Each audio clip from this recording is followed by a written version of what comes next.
Hello, this is the Gauntlet Hangouts. Today we're playing Microscope. This is an off-calendar game. I'm Noella. I use they, them pronouns. I guess we should all introduce ourselves uh, formally.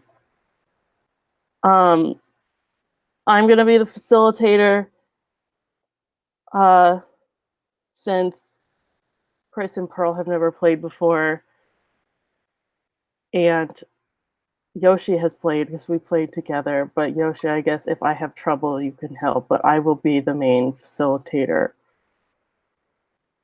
So we should introduce ourselves. So I will go from left to right on my board, which starts with Chris. Hey everybody, I'm Chris Newton. He/him pronouns. I will be the total noob. I've never read or played it, so And then Pearl. Hi, I'm Pearl. I use she, her pronouns. This whole thing started with me posting in the Gauntlet Slack, which is my favorite place right now, and noting that Microscope was this big famous game that everyone seemed to love, and I had never played it before, and would anyone please play it with me? And obviously, people have kindly obliged, and we are here. I have read all of the basics in the book and some of the more detailed gameplay stuff, but not all of it. And I've never played formally. So I'm really excited and grateful that everyone came, especially several on short notice, literally today. And I'm super excited to build a world and a history. Hi, I'm Yoshi. I use he, him pronouns. I played this game a couple of times. The first times I played it was all in person with actual index cards. And the last time I played it was with Noella last fall using the Google Slides version that worked pretty well. So I'm happy to be a backup facilitator, but I have literally not read the rules probably since that game last fall, so like none of this is super fresh in my mind. Yes, I'm really glad, Pearl, that you feel like you read the book and that you have a good grasp of it. Because I mean, I've like skimmed it, but I might need your help if there is a thing. Also, I want to note that I have a good grasp of the main mechanics, but there is like one mechanic that I want to leave out just because I feel like it might be easier since we're kind of like beginners, and that's like there's like a push mechanic where you can kind of like challenge the way someone is doing something in a scene and you like can vote on it. It's kind of like to create conflict a little bit, and I just wanted to leave that out for this session because we're kind of more beginners, and I figured if we wanted to do that we could do another session, and I like don't totally understand how it works, so I figured we could just kind of do a more like simple session first. And yes, some people came into this very last minute, like an hour ago, because a downside of when you're closely associated with someone like me is that I say, Yoshi, do you want to play this game that is happening in an hour? And he says yes. Um, Seems like so, an upside to me. oh, well. So, I guess before we start, we should talk about safety tools. As you can see, the first slide in this PowerPoint is lines and veils. Um, lines and veils is basically talking about what we don't want to see in the game. A line is like a hard no, don't want this in the game at all. And then a veil is basically something that can be mentioned, but you don't really see it, like kind of drawing the veil over it. So since it's like it's on the PowerPoint, one, so everybody can see it, and it's supposed to be anonymous. Um, of course, you can talk about it if you want to, of course, but that first slide, feel free to add things too. So lines and veils. For example, my veil is always sexual violence. And kind of my main, like the one reason that that's not a line for me is I feel like I'm fine with it being in like a character backstory, or if it's like, you know, like seeking revenge for sexual violence, like I feel like it could be an interesting motivation for me, but in no way do I want it to occur on the screen. Like I don't really want it to happen during the game. So that's just an example. So please feel free to put stuff on that first slide. I think you might need to change the sharing on the Google Slides. We can't edit. It's only view out only at the moment. Okay, let me see how I...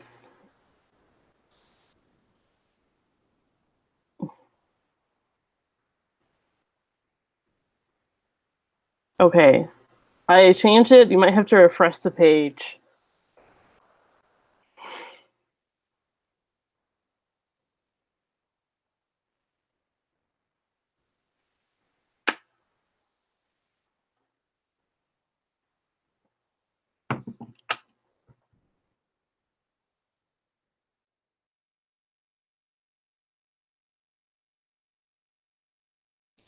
Seems to work now. Thank you.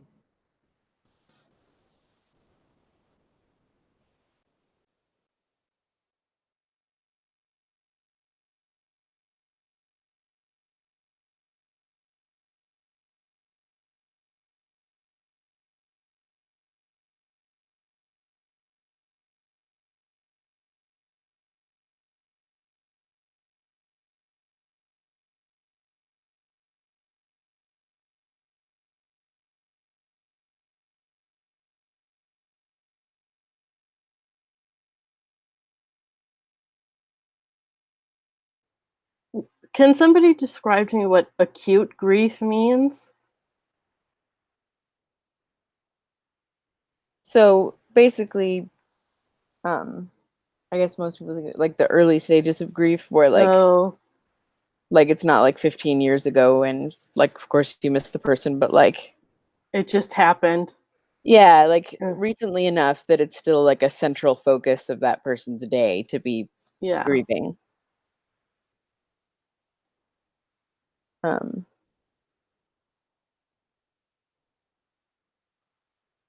to think if I have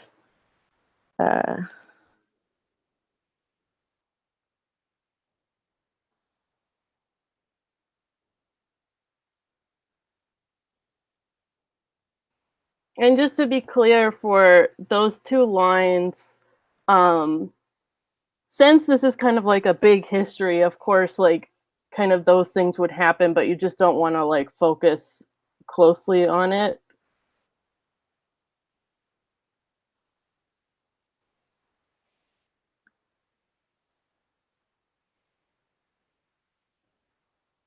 oh, I hit the wrong button. Sorry.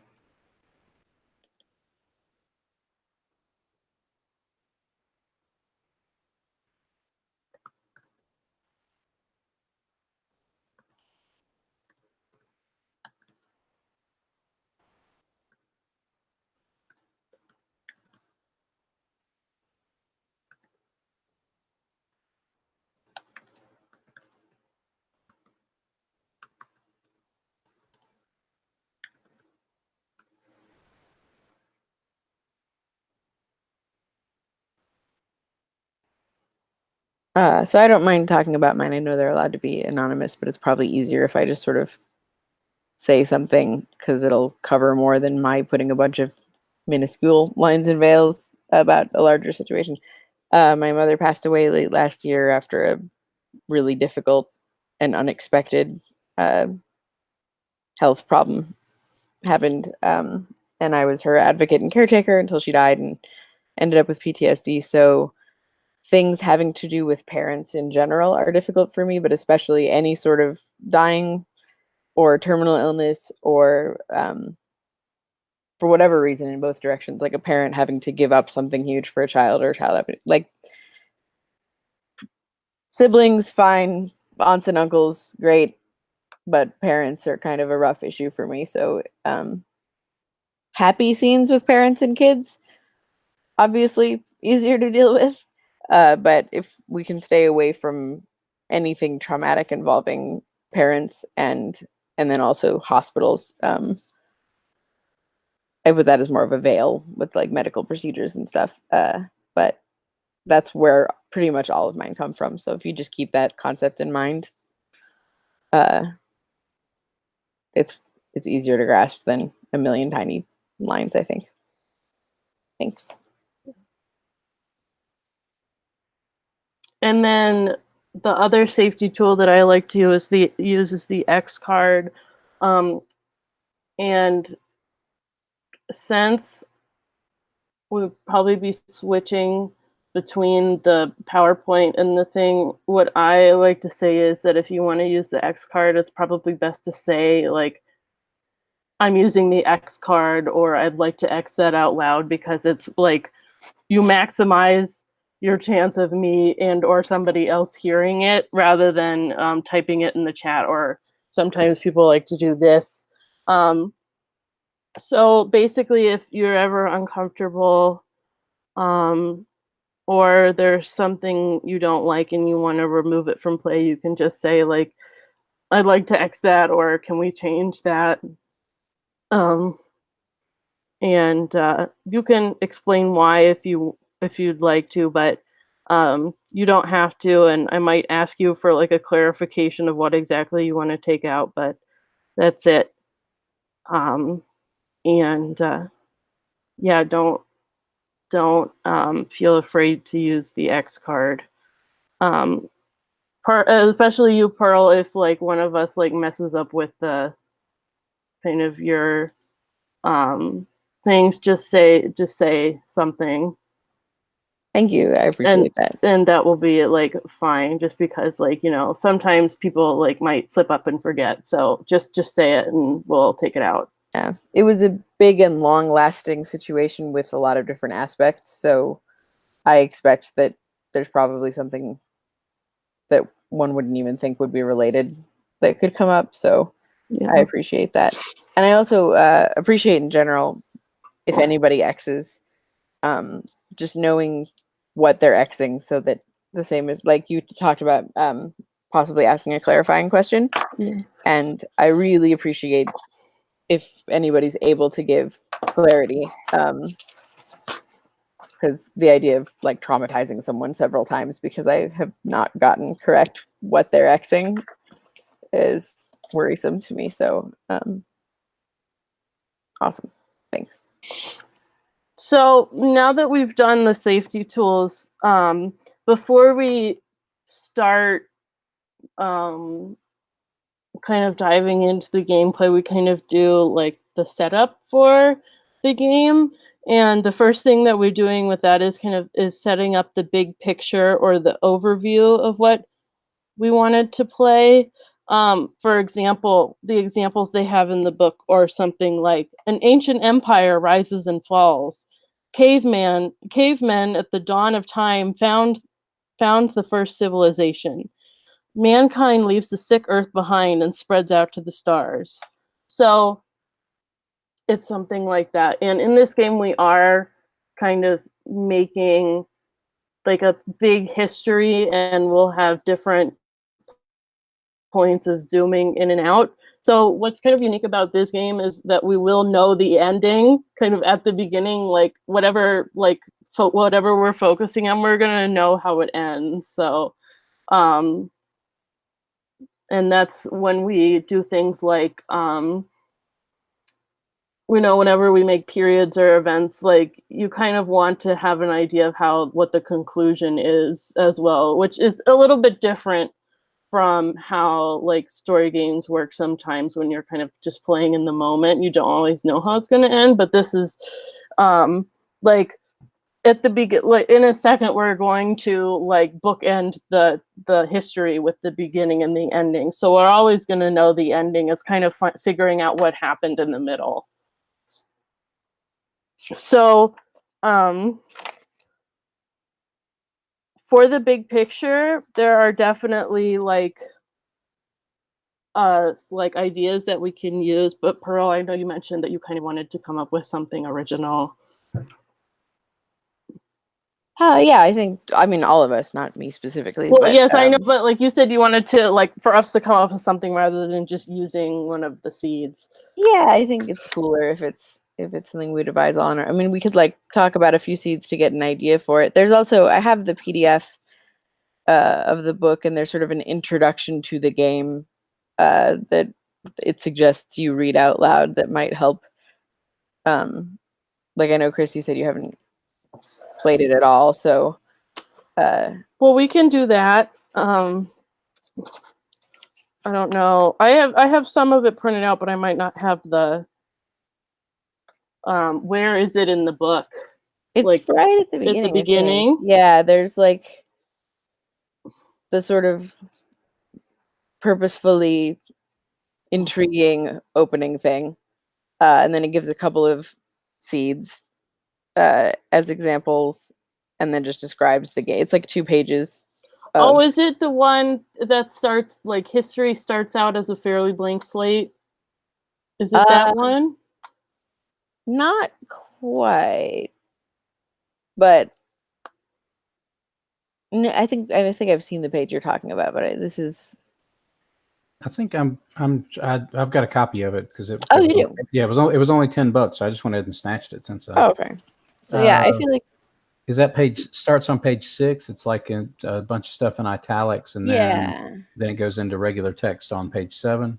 I feel like 6 and 7 just describe what the game is, and then there's like obviously all the game rules and how to start, which we don't have to like read them out of the book. But I feel like those first 2 pages are super handy in terms of just grasping what you're even about to do. And then there's also somewhere in the book, and I have it copied and could copy and paste it somewhere. There's like a 1-page sheet of just like the gameplay, one, which I just feel like would make it easier on you, not having to remind everybody of what happens every turn. Yes, the overview is on page 18. There we go. I put a copy of the book in this folder, but I think everybody actually has their own copy, so that's handy.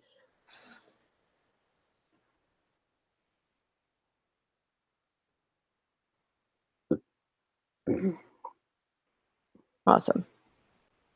Do we want to split the reading on page 6, or somebody can do it? Like I can start. Sure. Microscope works differently than some other role-playing games you might have played, so let's abandon some preconceptions. You won't have to play your own character. You won't play the game in chronological order. You may know all about the future, but be surprised by the past. You'll build the story from the outside in. You'll decide the big picture, the grand scheme of history, and then burrow down and carve out the details. It's fractal gaming. So think big. You have a massive chunk of history to play around in.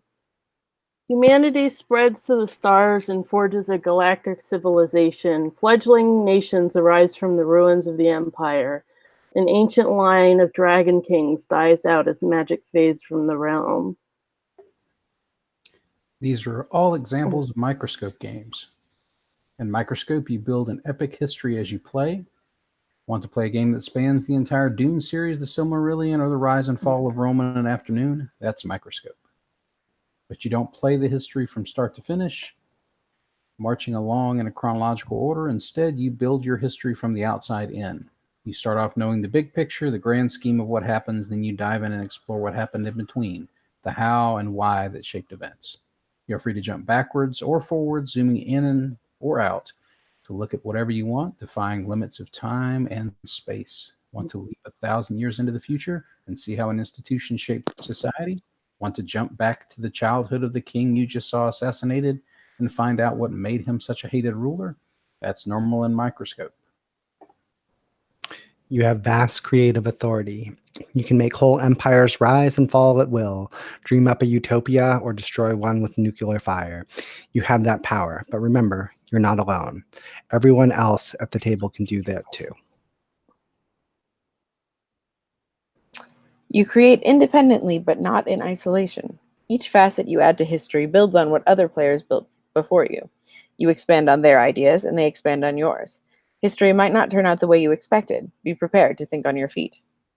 When you zoom all the way into a particular moment in time, all the players share the stage and roleplay together to find out something we want to learn about the history. Did the crew of the Icarus know that the aliens were on Titan? Did the rebels really fake the government crackdown?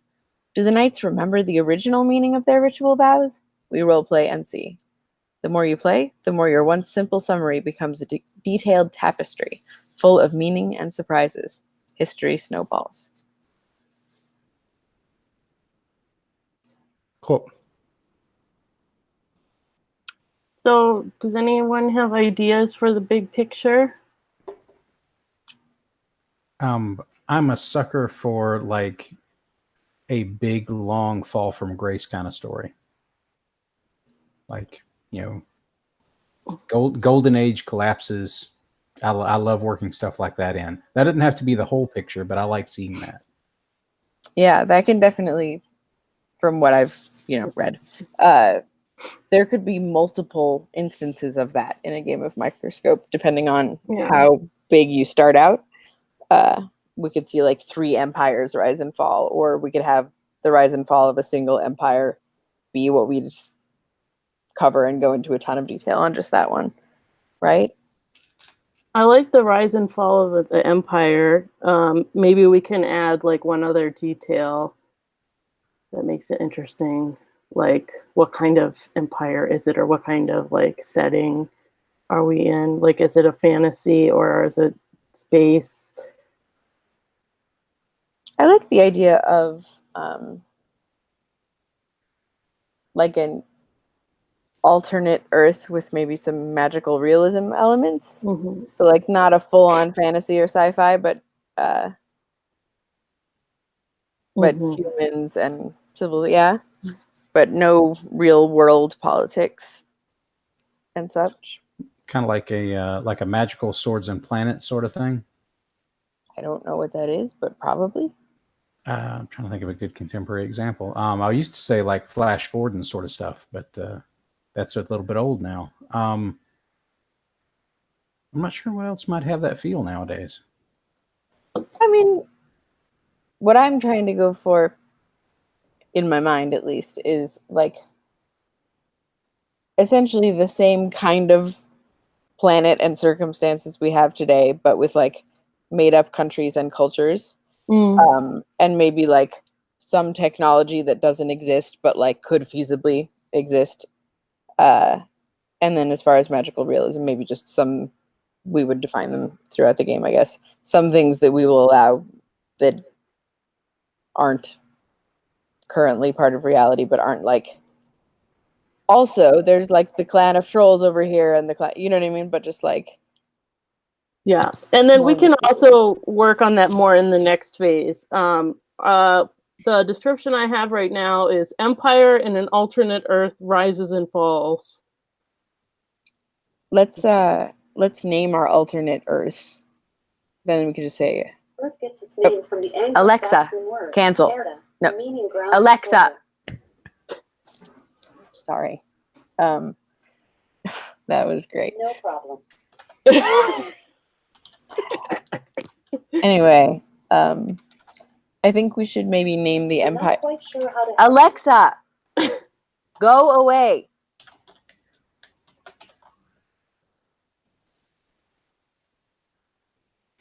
I'm thinking we should name the empire and the planet.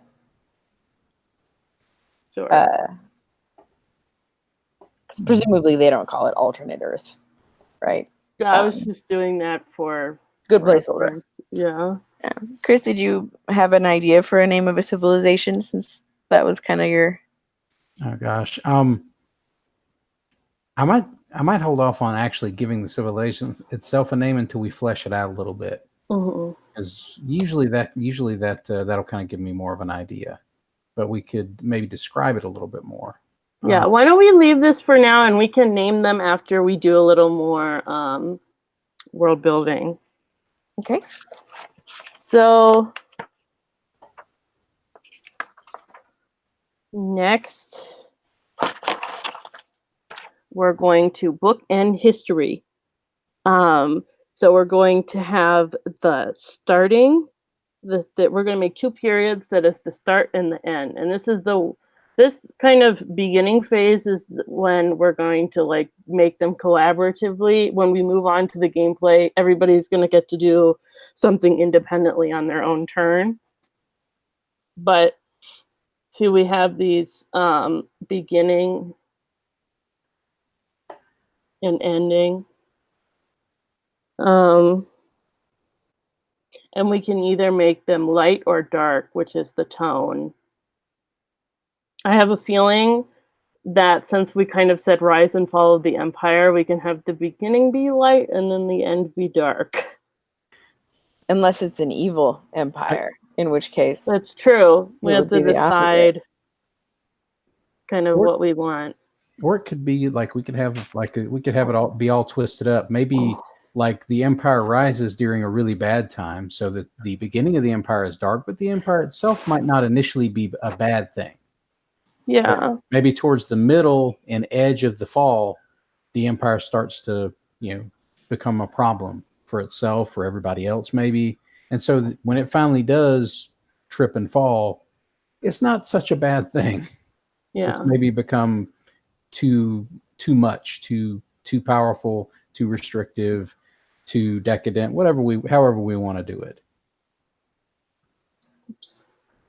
Like I kind of like that idea. Make the sort of, you have this sort of long, sort of gray and white, gray and dark palette that goes up and down with like, well, maybe it's pretty good here, but it's really bad in this part, but it gets good again, bad, good, bad, and then all of a sudden at the end. We'll find out all of that through gameplay. Yes. But we have palette first. That is a thing. Yes. Yeah, but we do have to kind of define what these beginnings and end are. It could just be the empire rises and the empire falls, but maybe we want to make something a little more detailed. And we do also have to decide dark and light for those things, even if we don't know what all the different dark and light times right now between them are going to be. Right now I have dark for the beginning and the and light for the end. Is that good? Works for me. I like it. Bro? Yeah. So the thing that I drew out of what you were saying, Chris, is that if we want dark at the beginning, it's talking more about like the whole situation. So like common to me of like an empire rising and fall is like somebody came and united a bunch of warring like groups of people. And so like the whole situation could be kind of dark because it was just 100 years of war until somebody finally united everybody type thing. That's kind of the idea I had. Yeah, I like that. We don't necessarily have to highlight war, but it could just be a time of just terrible natural disasters, and they're the only groups of people that were able to combine for mutual assistance were able to survive, and that grew into the beginnings of our little empire. It could be something like that too. Mm-hmm. I've always felt like we a lot of the fantasy type worlds and even science fiction worlds kind of lean hard on the war a little bit to make everything come together, and I kind of like the idea of maybe that not being necessarily the unifying force in the beginning. Later on, maybe it becomes something that they use because it's easy to drub people into line as opposed to convincing them, and they lose patience with the trying to bring people together with the carrot, and they start leaning a lot more on the stick. One of the things that I like about the way this game is set up is that somewhere in this introductory process, we get to do a thing where we put what we absolutely would like to see and what we don't. And I was already planning on putting war as the overbearing topic of most of the periods as a no. I think I'd like to find some more interesting ways for the empire to rise and fall than through like a bunch of wars.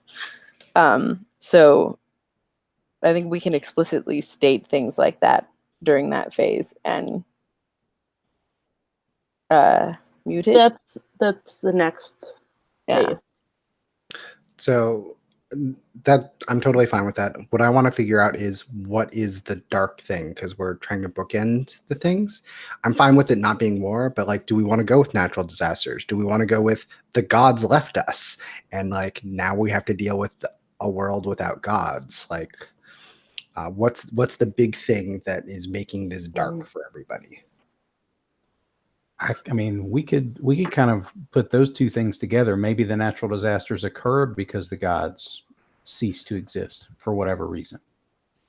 Like the gods were the personifications of all these natural, regulated, regular forces. Like kind of like, you know, the Nile always flooded on schedule for the ancient Egyptians, and they believed that was because the gods liked them and it was cool. And if that stopped happening for some reason, the immediate answer to that would have been, the gods are gone, something terrible has happened, the Nile's flooding off schedule, it's all in ruins. And I think that could be a very real thing because it's fantasy world. There could have been gods walking around on the streets that were personifications of the regular floods, the spring rains, whatever. And when those gods disappeared, so did those regular forces that people depended on to have regular food supplies and you know, not be disease ridden or all that kind of stuff. So like the gods departed and the world is plunged into chaos. I could go with that. I like that. I kind of like those two things mushing together for our sort of sparking event for people to come together into this empire. And then we could say people band together to survive. Like various groups band together into an empire to survive. Yeah, that would be like the next, either an event or the next period, right? Okay. We can just periods leave. are really broad, I think. Yeah, we can leave the gods departed and the world is plunged into chaos as the first bookend. And then we have the ending. So this is me and my narrative brain thinking. I think it would be entertaining if the end event was, and then the people in their hubris like either left or collapsed like to their own thing, in the world was, the empire was like sundered or whatever like that. Just like mirroring the fact that the gods left us and now other people are leaving us type thing. Yeah. I like that too. And it could also be coupled with maybe the empire had its own sort of like, when it finally arose and came into power, it had its own little structure of religious observance and things like that. And maybe the bookend on that end of things to finally just put the pin on the end of the empire was that you had some group within the empire maybe rising and creating a different sort of religion or a different sort of observance. You know, my narrative brain went to, new gods at the end. Old gods dead at the beginning. You have a society in the middle that rises and buckles and eventually collapses. We could also have like various new gods in the middle. Sorry. I was just gonna say, like, for the ending, we could do something like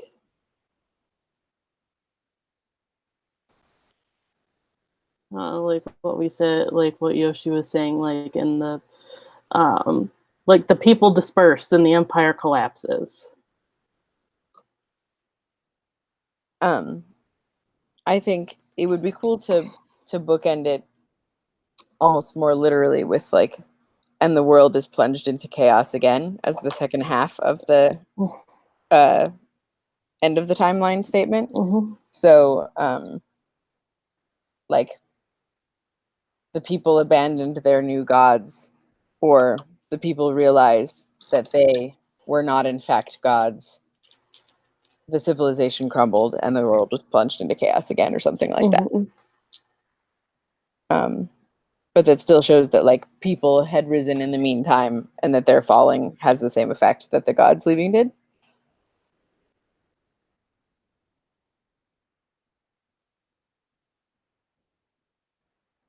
Yeah, I like that. We can say.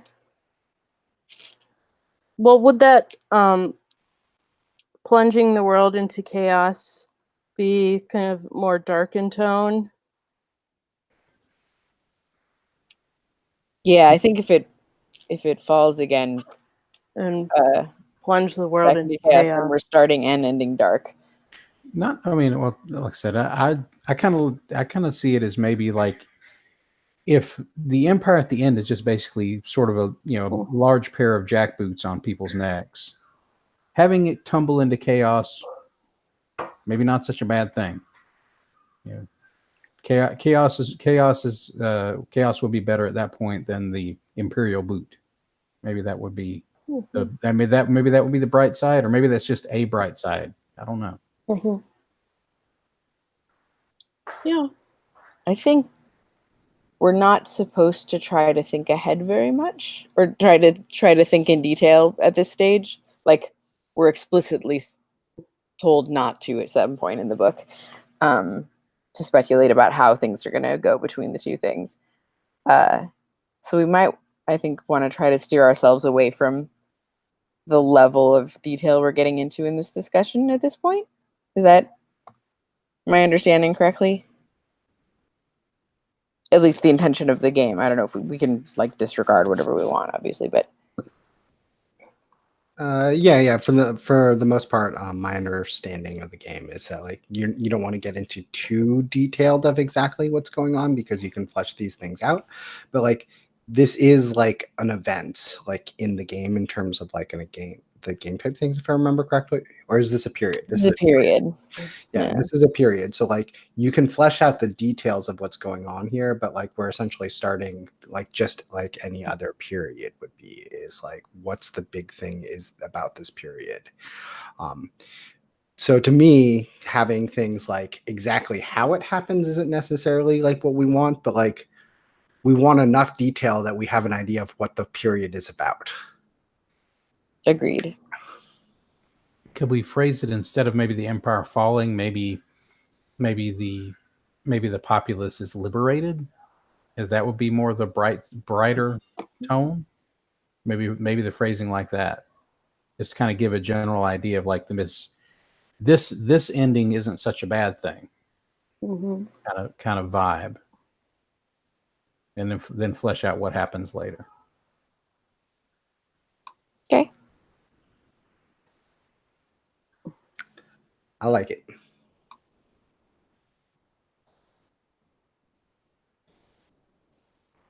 So next we're going to do the palette, and that's kind of what Pearl has been talking about. We're going to basically add elements, which can be like specific or a little bit more broad, that we want and don't want in the game. So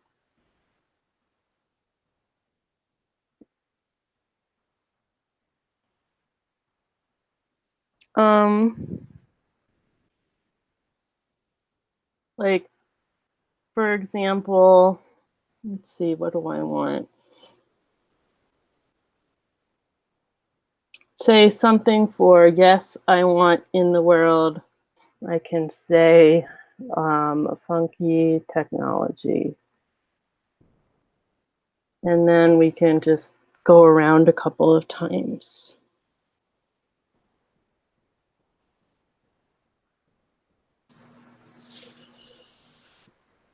Do we want to just go in the order that's on the bottom of the screen? So Noella, Pearl, me, Chris.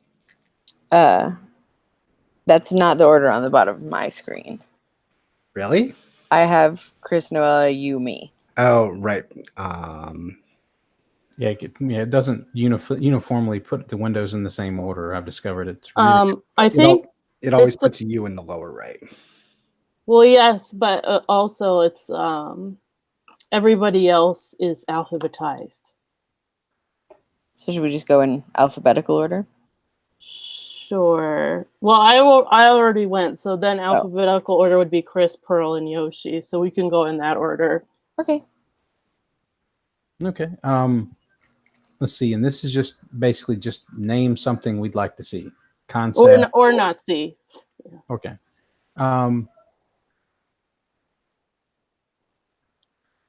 Let's see. I would like to see like I want to see some like magical realism elements. Like there's magic and mysticism in the world. I want to see some of that.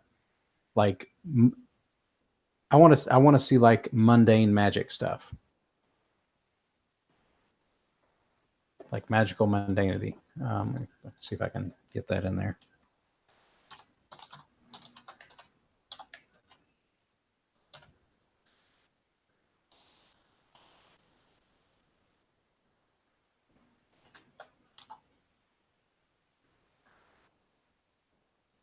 So that would be my addition. Okay, I'm going to put in a no, which is going beyond magical realism and some funky tech to the point that it becomes like a genre fiction, like sci-fi fantasy. You know what I mean? Like I'd like to still keep it realistic enough that it's recognizable as a possible alternate Earth and not a completely separate thing, if that makes sense. Yeah. I want to ask some clarifying questions of that. So, like, is this the type of thing like where if I was me, Yoshi was transported to this world, I wouldn't immediately notice that it's not the same world, or is this something like it can be very different, but like it is more like the alternate timeline, like things are not so drastically far off from what it is. Like I will definitely not recognize it, but like it's within the realm of possibility. My, I mean, everything's up for negotiation right now, but my goal would be to have it where if you were switched out, it would take you a while to figure out what was wrong. Like Okay. see the tech that we don't have, and that would seem weird. And then maybe you'd see one of the magical, mundane things and be like, what? But it would never get to the point where then all the aliens came and we went over to our second colony on Mars, and you know what I mean? Nothing that drastic. Almost like an alternate timeline with a little magic thrown in.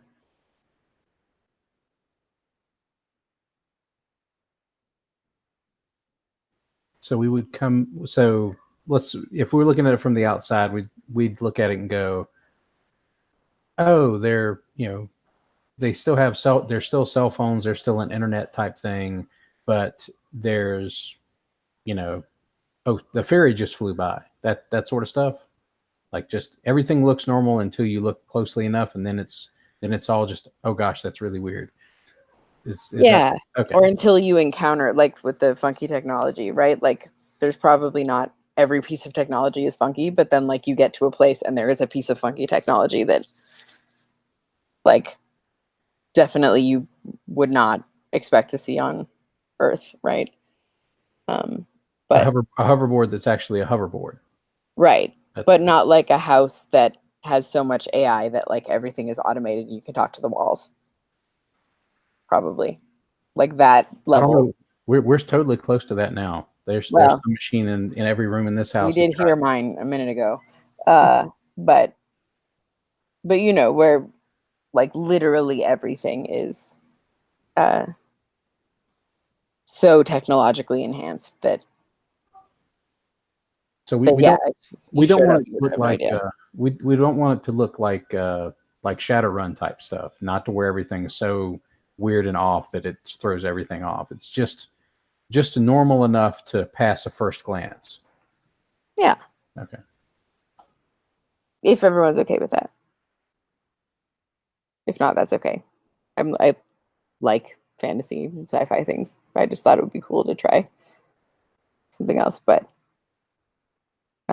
feel free to overrule.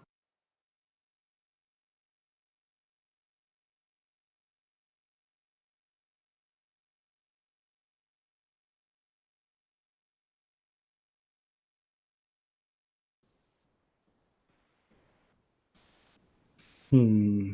So it's your turn, Yoshi. Yeah. I'm thinking.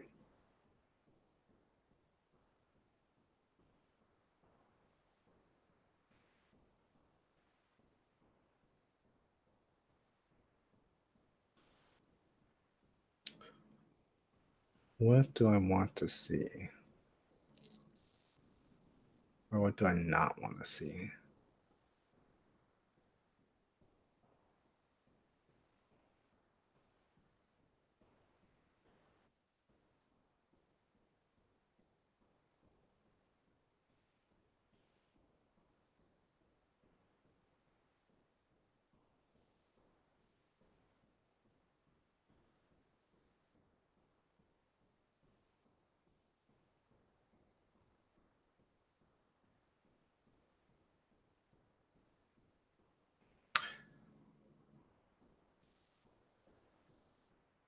So I think what I want to see is, since we're going along the lines of like an alternate timeline type things, is I want to see like ancient and like prehistoric like megafauna and stuff like that that maybe totally exists or had exist here, like, but they just never died out. Like they're still around, stuff like that. Um, so that type of like ancient creatures are still alive here. Like there's totally woolly mammoths or whatever else is here, stuff like that. So that's what I'm thinking.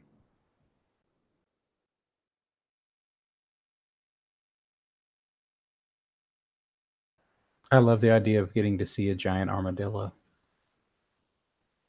That would be awesome. Just have that at the zoo. And wandering through that exhibit. That'd be great.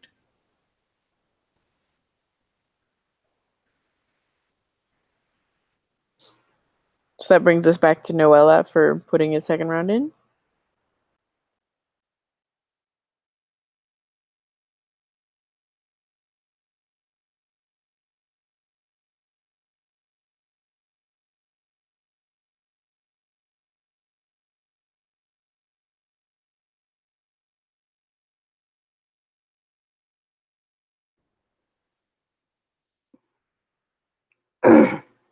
For things that I want to see, I want like power structures to be based on like the matriarchy rather than like patriarchal. And by saying that, I don't think necessarily that they're sexism but directed towards men. I don't think we necessarily have to do that. But I just want, at least at this point, at least in this like history that we're making, for things to be matriarchal. You want it to be matriarchal from start to finish, absolutely, or like the empire that rises and falls that we're thinking we're gonna have is matriarchal, or I mean, just like, I mean, this like empire like history that we're making is matriarchal, and of course things can like be in flux throughout it, but in general I want that to be kind of like the general idea. but like before it rises, whatever existed beforehand It doesn't need to be it doesn't have to matriarchal be necessarily. matriarchal. Okay, that's what I was trying to clarify. Cool. And when we're dealing with matriarchal, we're talking about like the cultural underlay too. So like, Yes. so basically, people are tracing descent lines through the mother's line, all of that kind of stuff. Yes. So Kind of flipped as to kind of the cultural stuff that we have now with that's more patriarchal, but kind of flipped to be matriarchal.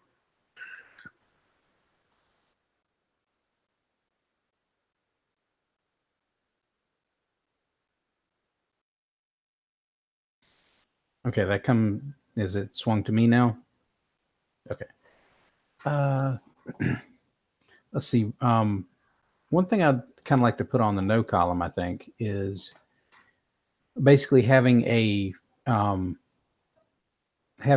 situation where basically the the history is pretty much all driven by conflict, like a war-based history. Like, your Western Civ textbooks tend to be that way. I kind of like to avoid that. Like, we can have conflicts and war and stuff like that, but not have them be like the driving engine of so much historical analysis and everything.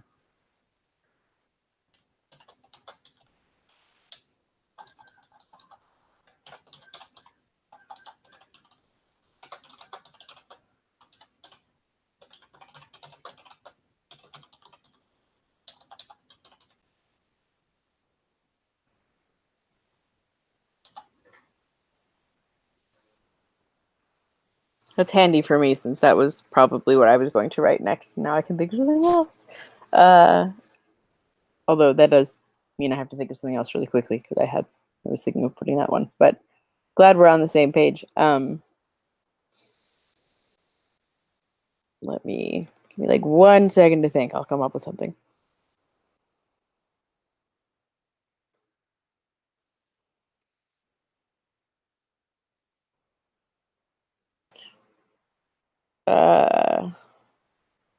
Actually, I'll put in the no column.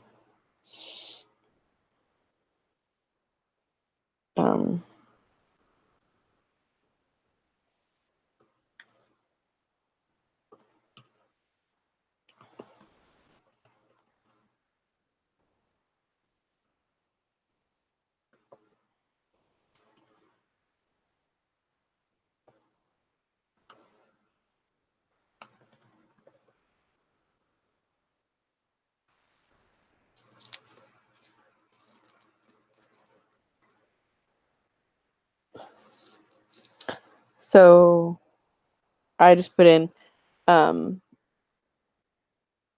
where did it just go? Bigotry against groups of people that are clearly analogous to real life groups of people. So I can imagine there being prejudice in this world, but I'd like for, like, if we describe a race or culture, for it not to clearly resemble a current culture that is oppressed. So I think I'm gonna pass. Well, that means we're done. I think sure. It I've got- says, Is it when one player passes, or it's when I thought?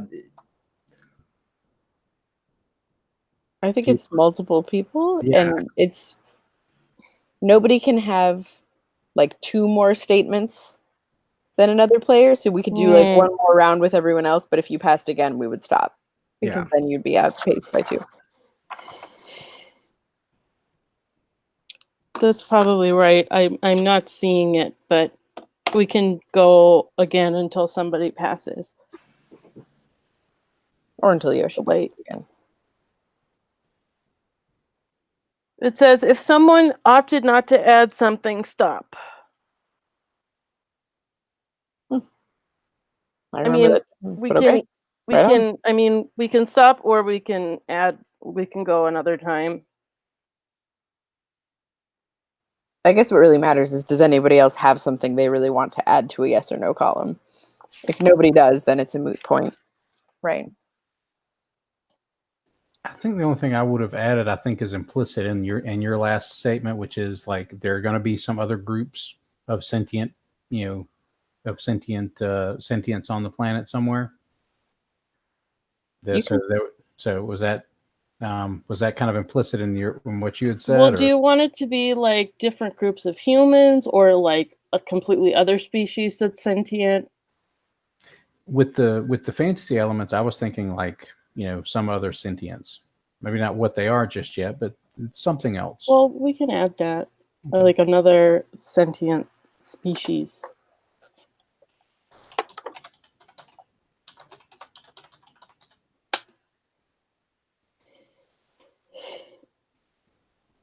I'm gonna change sentient to sapient. Oh. What does sapient mean? They're aware of their own thoughts. So like that they're self-reflective. So like technically, like a dog is sentient in the sense that it has thoughts, but like it's not necessarily makes it Oh, aware of its own thoughts. okay, that makes sense. Yeah, meta thinking is exclusive, as far as we know, to this category. I mean, I've always felt like, how do we know what like dolphins are thinking? Maybe they are self-analyzing all day long, but Yeah. yeah. So now we have the first pass. So this kind of ends the collaborative building part. We're going to do the first pass, and then we're going to start the regular gameplay. So I think we should do the first pass and then take a break. And then before we start playing, we should decide for how long we want to play for. But let's do the first pass first. And in terms of like the actual game, it said the person teaching the game should be the first lens, which I guess I'm technically the facilitator, so I will be the first lens. So I will. Why don't we do? I guess we can go in any order for the first pass, but basically we each take turns creating a period or an event. No scenes yet. It's basically just to start adding to practice adding things. So I guess I can go first.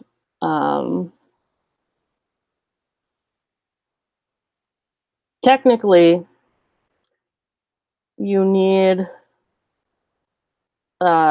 so all of like the everything is like nested. Like in order to make an event, you have to have a period that you're nesting it under, and then for a scene, you have to have an event that you're nesting it under.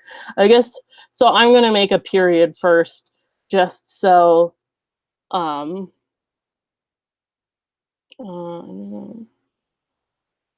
I just made a white slide to separate the templates from what we're doing so that we don't accidentally take one of the templates, because that's just an easy way to grab them.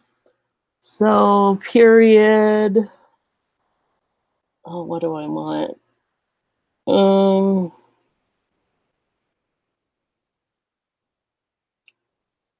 gonna do reign of the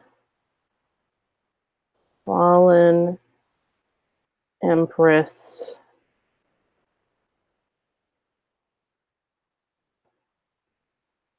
Titania,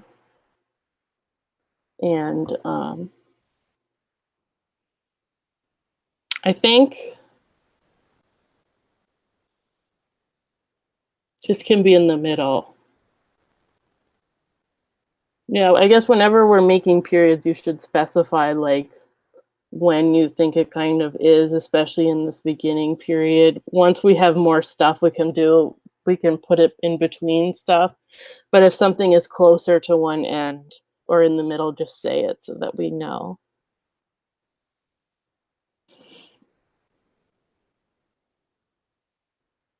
So, Chris, why don't you go now?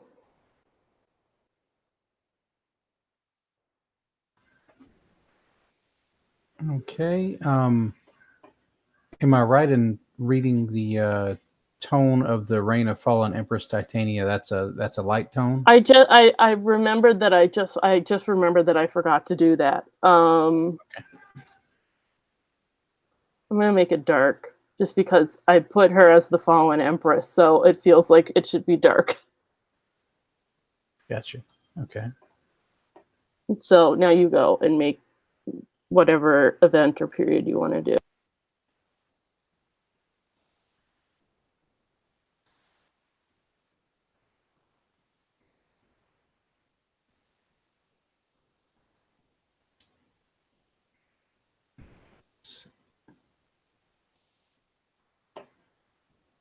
How would I add an event? Just fill in that blank card? Create a copy of that. I think it's the green one. Just so we have the template. Gotcha. Okay. So, and then move it to where you want it to be. Let's see. Duplicate slide. There we go.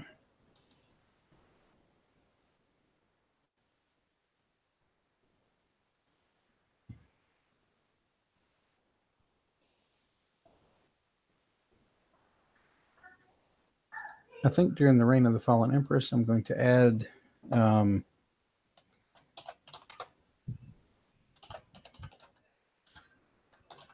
the unionization of the crystal miners.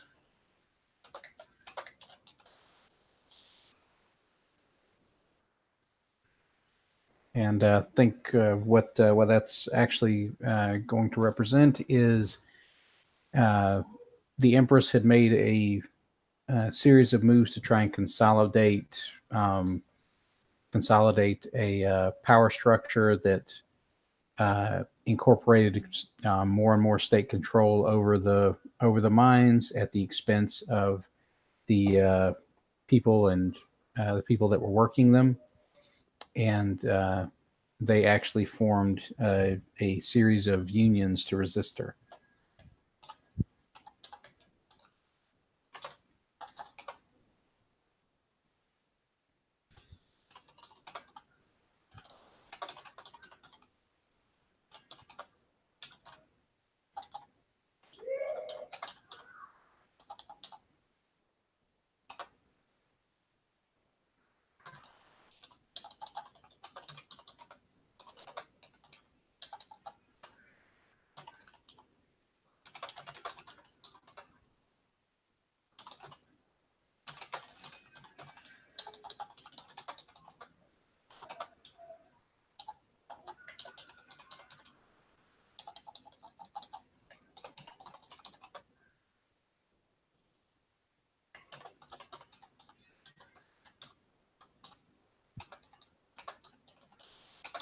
And one thing I forgot to do was kind of like describe it a little bit more. So just for reference, because I made a time reference. So for Reign of the Fallen Empress, I said that she had a decade-long oppressive reign, kind of based off what Chris did. So I just forgot to do that. Okay, and for the unionization part, I'm going to kind of leave that as sort of a light tone, I think, because I think that's kind of one of the spots where like maybe what she was trying to do is sort of unify a lot more power under the imperial power structure as opposed to maybe the popular assembly power structure. And this was a reaction to what she was doing that kind of weakened her hold. And so it was kind of a small bright spot in the otherwise sort of dark period. Does that make sense?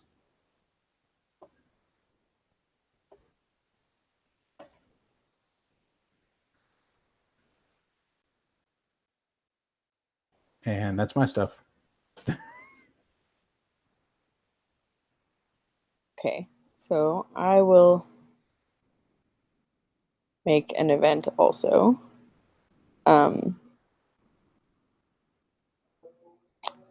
And I'm going to say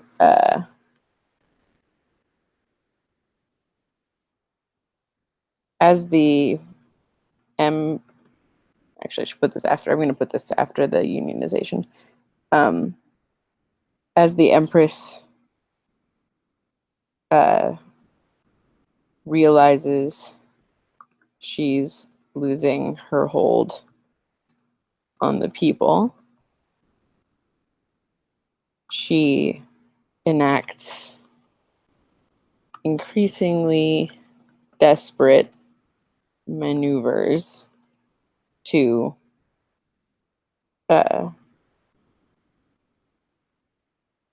keep power structures intact.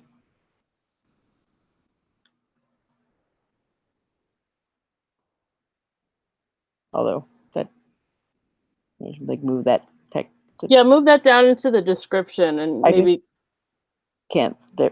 Do you need some help? No, I got it now. I just, there we go.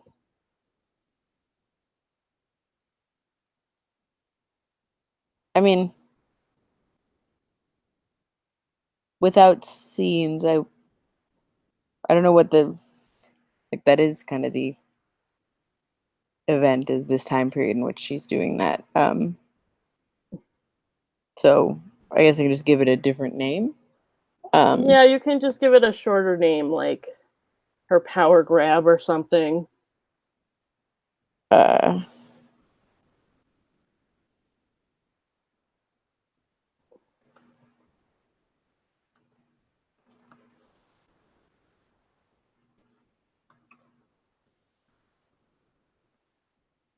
Uh, how do I make? Is there like a fill-in tool for the? Yeah, there's Oh, I think I see it. yeah, if you click on this There we go. circle, it brings up the paint can. Yep, got it. So it's a dark event, and I'm gonna move it if I can. Yeah.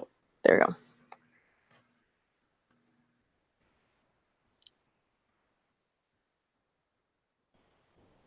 Guess that's to me. I feel like we should want more periods, but I'm not doing it. I'm doing an event. So I mean, we can always make them later. yeah, we can always make them later.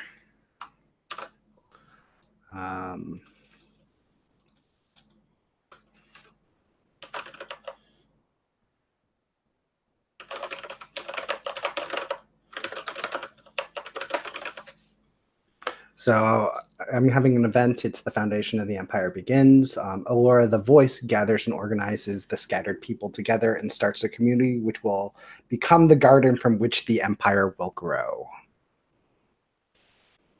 And I'm going to leave that as a light event.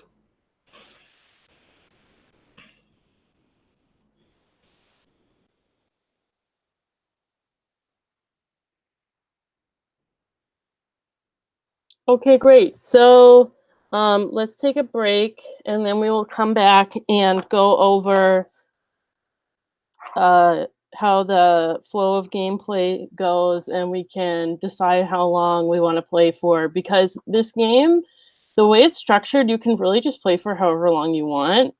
So I think it's good to just talk about it at the beginning, especially since it's a little late for some of us. I'm on the East Coast, and Chris, I assume you are from the East Coast too. So it's Yeah. a little bit later for us than the Pacific Coast. So let's take a 15-minute break and come back at 35.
Okay, so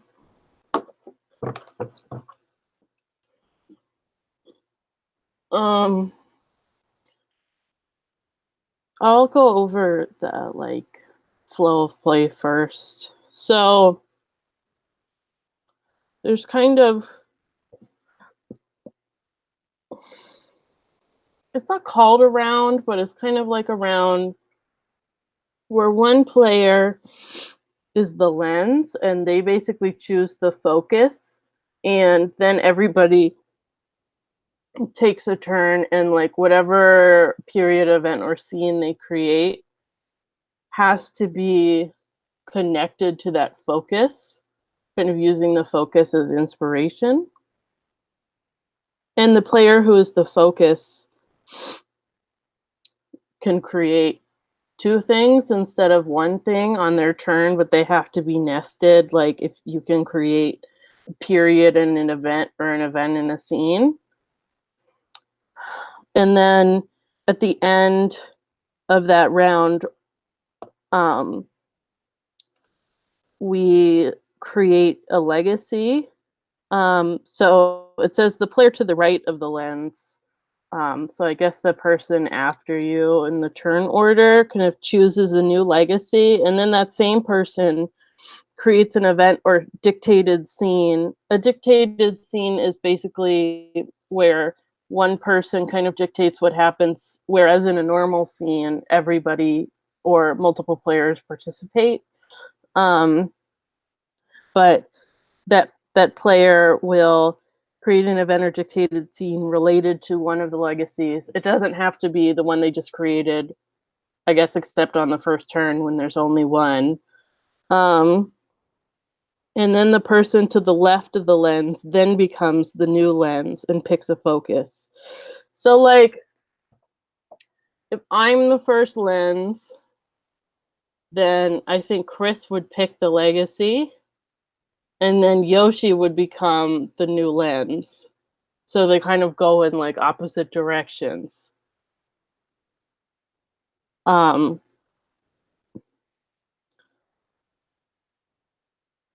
So, and then I think this will just become more clear as we go along. And then when creating focuses, it says that picking a smaller concrete focus can be easier and help you kind of center the play more rather than being broad or vague. That it like allows you to create more detailed history, like kind of focusing on one person or a specific time. So I mean, I'll pick a focus as an example. So do you know or have an idea of how long you want to play?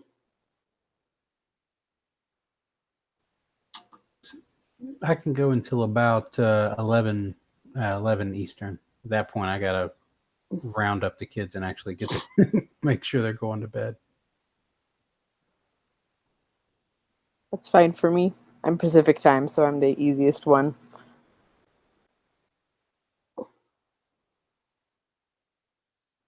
Yeah, that works. That works fine for me too. Yeah, kind of doing that's about an hour and 20 minutes, so that's good for me too. I prefer shorter games, so this will be fine. So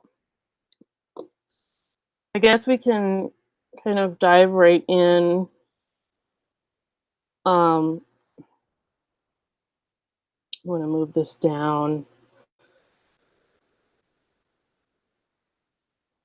And then I think I'm going to put the focus above the timeline. Oh, and one more thing that I discovered while reading the text tonight was that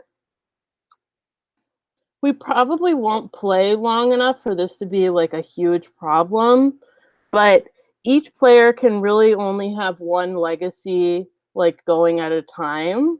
So if like you play long enough where it's come back around to you, you would have to either like pick somebody else's and use theirs or create a new one. And when I say pick somebody else's, I think you would basically like steal it from them, so their like slot would be freed up. But I don't think we're gonna play long enough for that to be an issue. Because there's 4 of us. So I'm gonna start, and I will make a focus. Mm.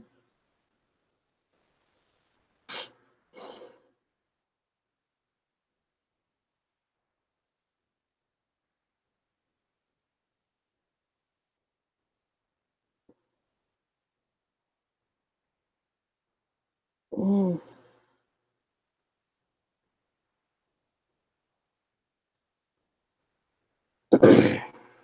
And for my focus, I'm going to be the development of a new religion. Which I guess is a little bit broad, but I think we can. I mean, I'm specifically thinking like a particular religion, but I just don't have like a name for it yet. I guess I could make one up of the Yisonic religion.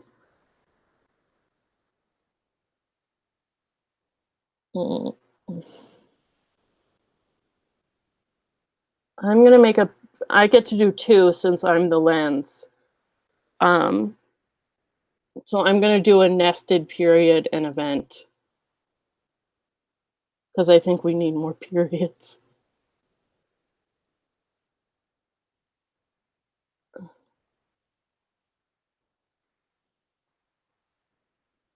Mm, I'm putting this after the reign of the fallen empress. It doesn't. I don't think it necessarily happens like right after it, just like after it in time. And I think this period is um,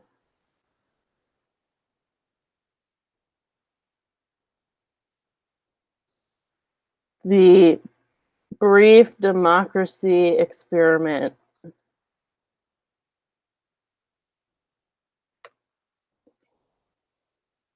Mm, the empire, briefly in historical terms, right? The empire becomes the republic for a period of time.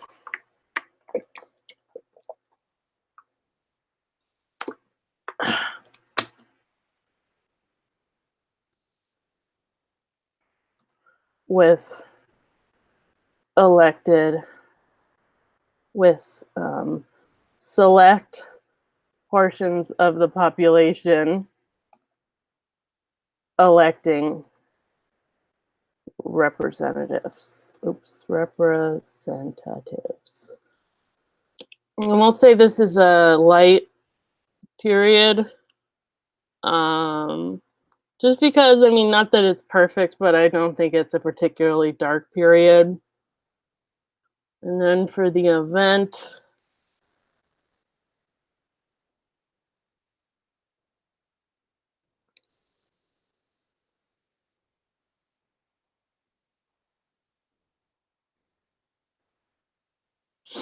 I'm going to say the death of the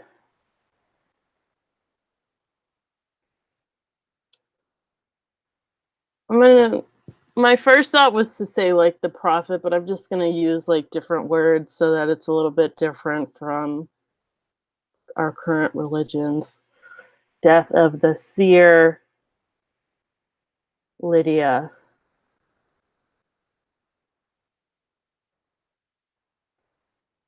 The seer Lydia, beloved by many. dies, her death is the inspiration for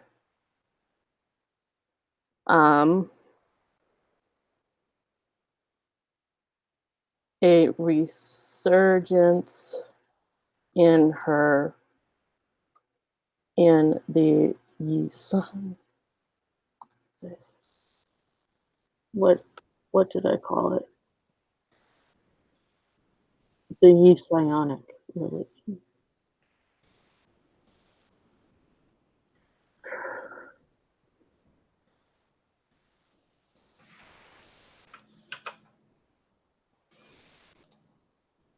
Which she followed.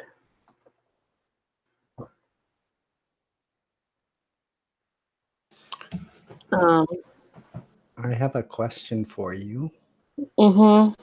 How does the brief democracy experiment relate to the development of the Usonic religion? Because it is the period in which the seer dies. Okay. Do you think I need to make it more specific? Because I didn't know, like, because I was going to put the event, which is super related to the focus under this period.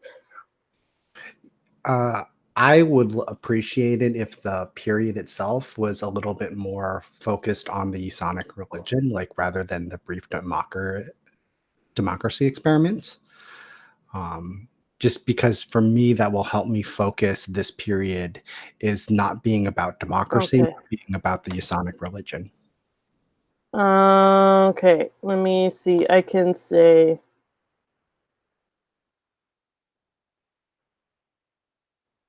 I'm gonna say the period is religious flexibility during democracy. So again, it has the republic and their democracy, but people have greater flexibility with following newer and smaller religions, and the East-Ionic religion begins to grow more popular. And then the event is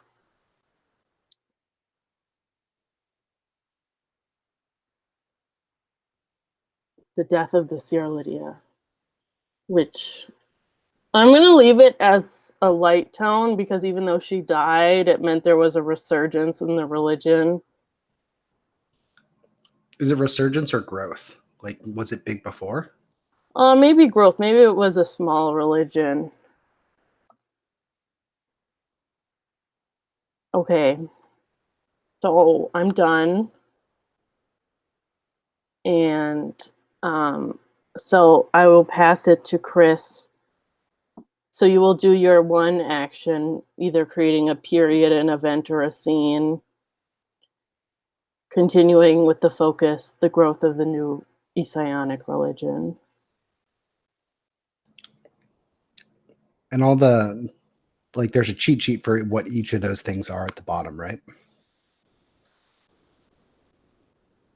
Yes. Sweet. Thank you. Okay, I think I'm going to try and create a period here.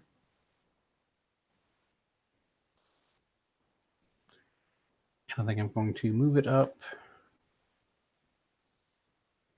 just a little bit. I think I'm going to call this period the Yesionic expansion.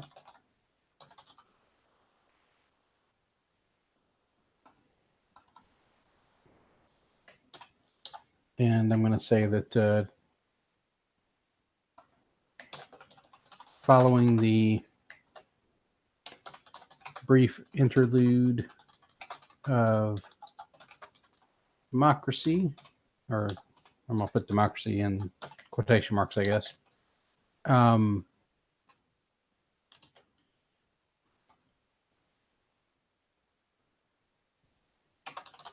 The increasingly authoritarian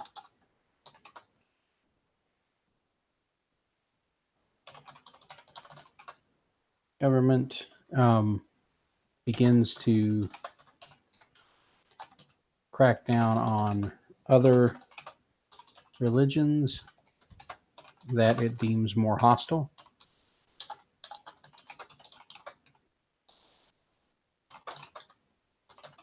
To its centralized authority.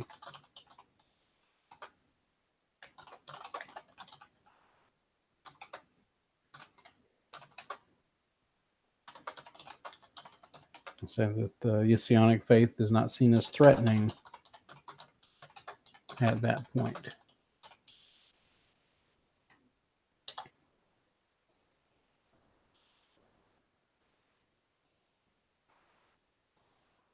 And I think tone-wise, I think the period,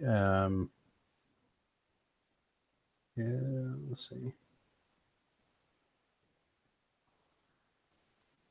How did you do the fill-in? If you click the circle, there's in the toolbar at the top, there's some tools, and on kind of on the middle left, there's a paint can.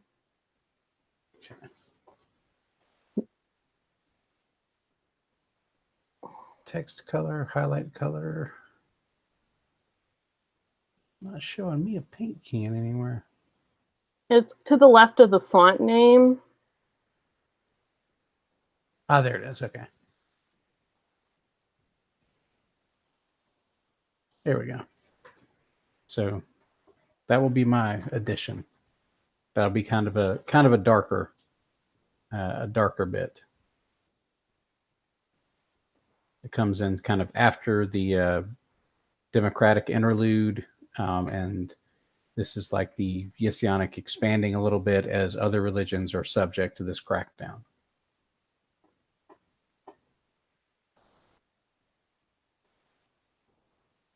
See, Awesome.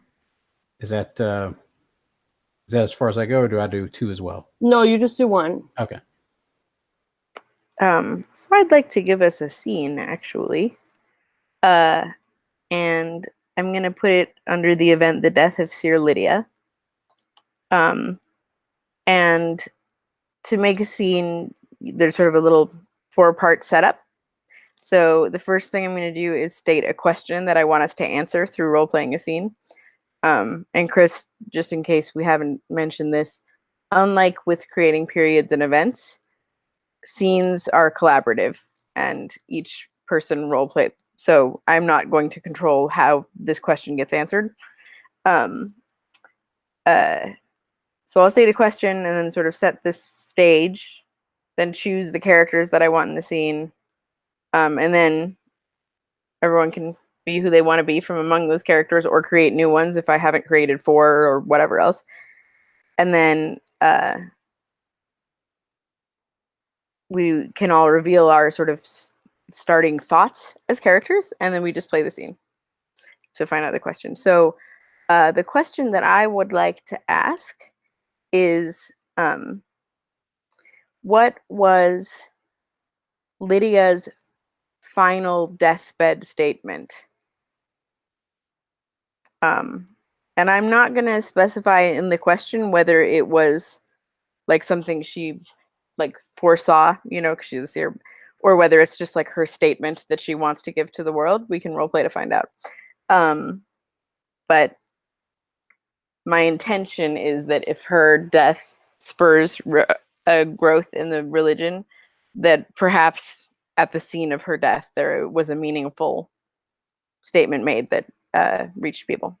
So that's my question. And then the setting is going to be, I think, in her dwelling. We'll say in the room that she sleeps in. We haven't really talked much about the kinds of homes people live in, and I don't think it's that important as long as the scene just takes place in one room. And it's clear that she is going to pass. At least it's clear to her. So it's not like a final. It's not going to be a shock. So this is her final thing that she's choosing to say. And I would like for it to involve Lydia, a priestess of the Ysionic religion, a nurse or attendant who's been taking care of Lydia as she has been in physical decline, and I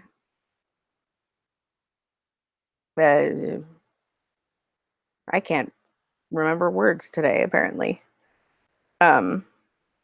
A like young acolyte or disciple, right? So like priestess is already full standing in the Ysionic religion, and then also a younger character who is training maybe under the seer. So in my mind, they're all female characters, although it's not super important to me that the acolyte be female. But obviously Lydia is, and the priestess is. But the nurse could be any gender.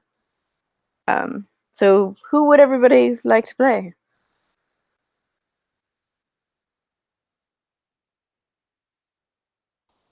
Is there anybody you want to play, Pearl? I was thinking I might play the acolyte. Cool.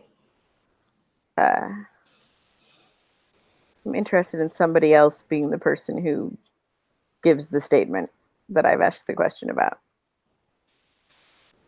And as the acolyte, I can ask them questions too. So See, I'll kind of do the nurse character, the attendant.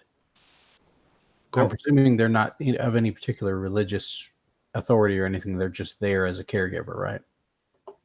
yeah, and you can. So it's your character, so you can decide whether taking care of Lydia has made you convert and you belong to the religion, or whether you don't care about the religion either way and are just doing your job, or whether you haven't cared, but in these final days, the words she's been saying have moved you. Like, you can take it however you want to take it in terms of your character's involvement. Gotcha.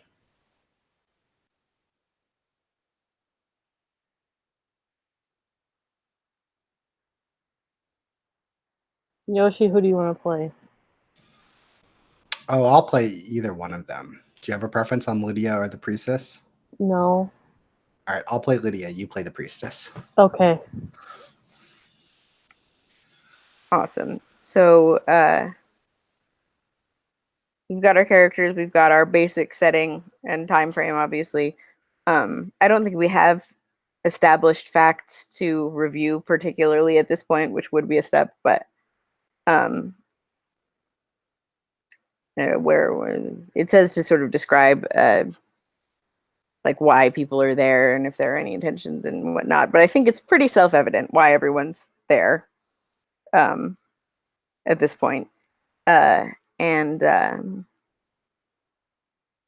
everyone else can give their characters' starting thoughts before we start the scene officially. But I think otherwise we can just go because we're early enough on it. Before we get too far, can you remind me the stage that we're in? Like, we're setting the stage of this, and it's just my deathbed, and these people are around. It's like the final day of, like, I know it's coming, but not necessarily everybody else does. Yeah, I think so. You've been in decline, physical health wise, for a while, which is why you have the nurse attendant who's been taking care of you for long enough that you've gotten to know each other. And I think you certainly know that you're going to pass. And I think it's been suspected that it's going to be any day now. So you've had like a priestess and an acolyte maybe in attendance at all times to make sure someone is there to record your final statements, and somebody else is there to sort of back that up, and your wisdom can be passed on, and also so that you have the comfort of people around you. So maybe this particular acolyte and priestess just happen to be the ones that are there that day. But they are there because you are dying. essentially. Oh, and I would like to add one other thing just because of my whole grief thing. I would like for this scene not to be like a horribly sad death scene. I would like for it to be about Lydia feeling cool about moving on, but wanting to pass on final wisdom. And that being like a sacred but like precious act and not a sad thing, if possible.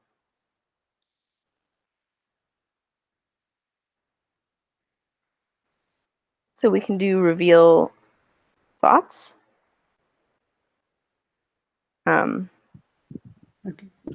think the attendant. I don't think he's of the faith. I think he's just basically agnostic.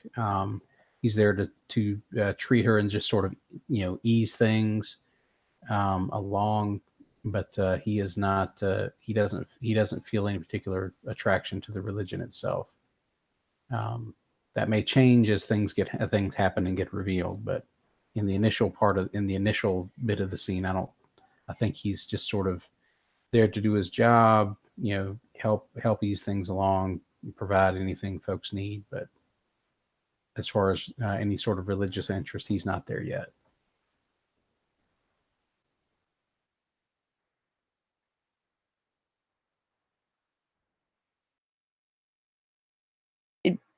Is it me or Noella? I think we can go in any order.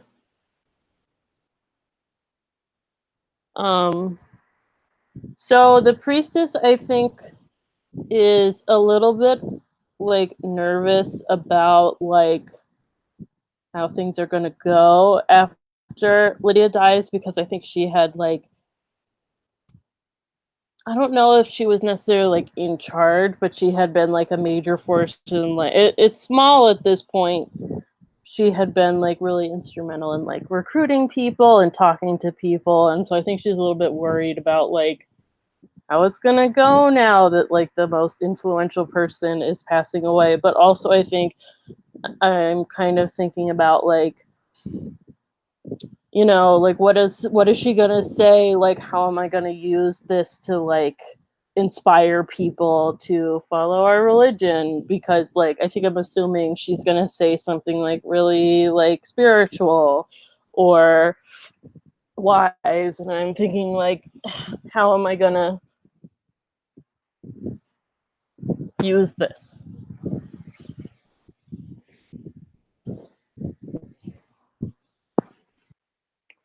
So I think the acolyte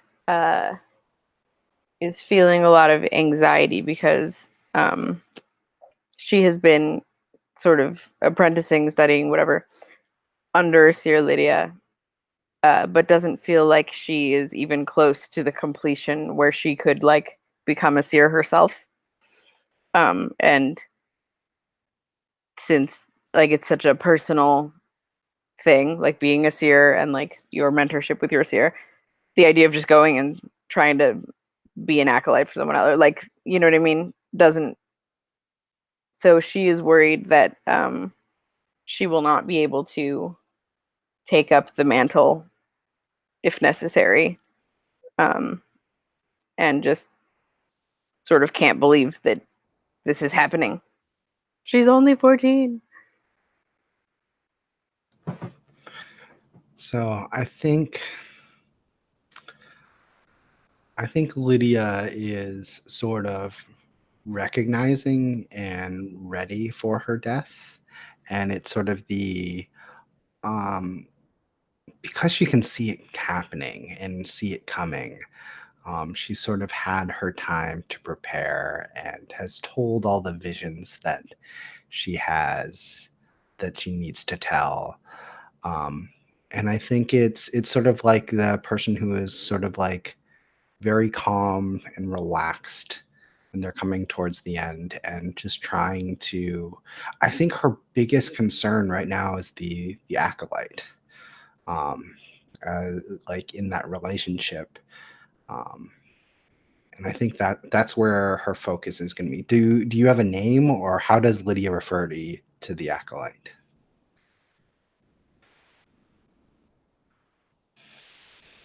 There we go. Sorry. I think probably just by first name, and I will make up a name. So, my name is Numi.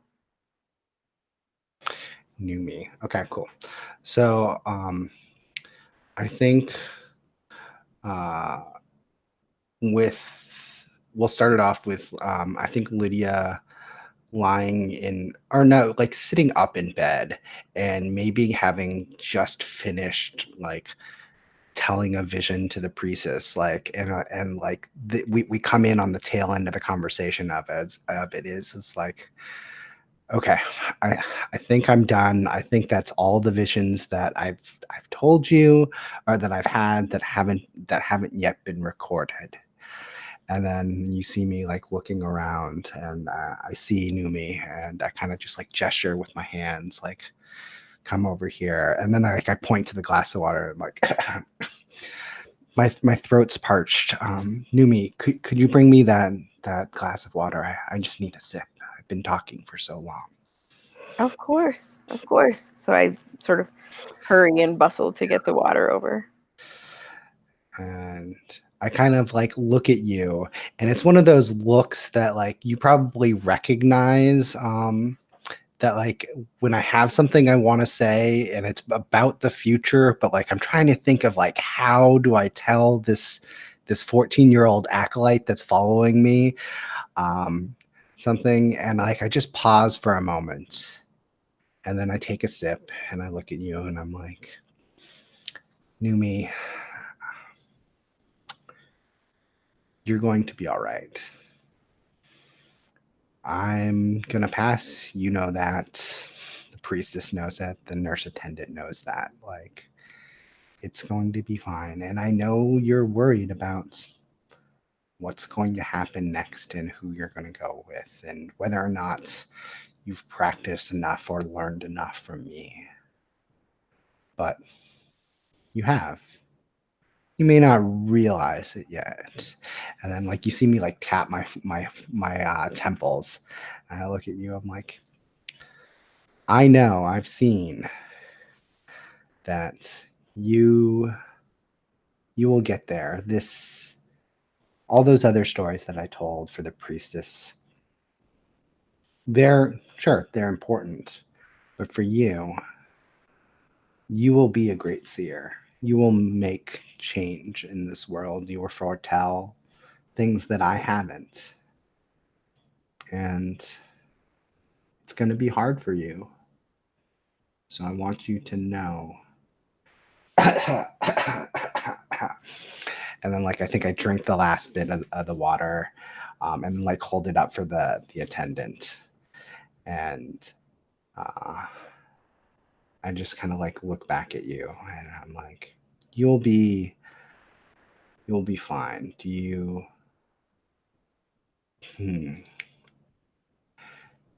have any questions or concerns that you think that I might be able to answer that you haven't already learned? Oh, I feel like there's so much that I want to ask. It's hard to narrow it down.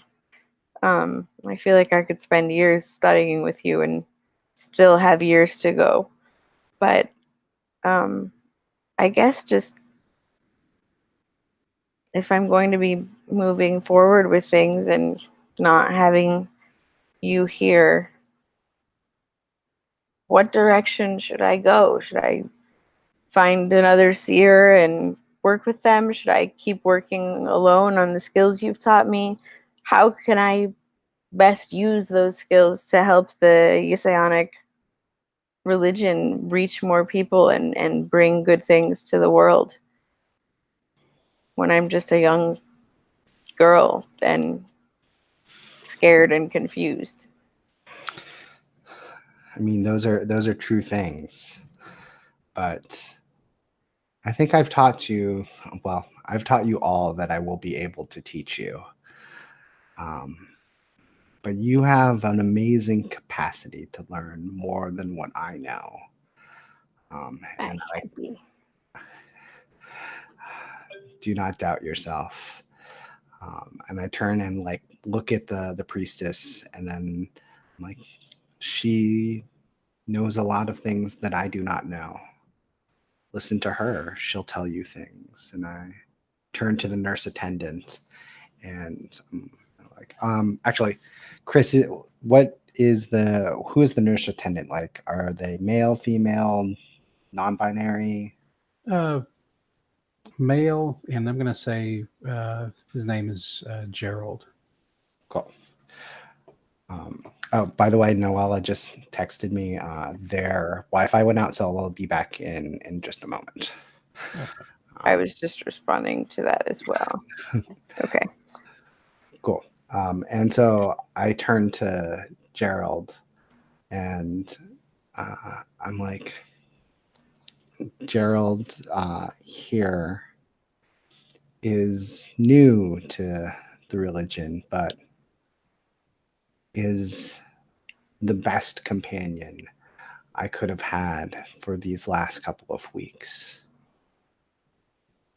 There are people like Gerald that are out there that maybe are not part of the religion. You can give me sort of like a side eye to the priestess. And it's just like, but there are so many people who just have so much to offer that you can gain so much from.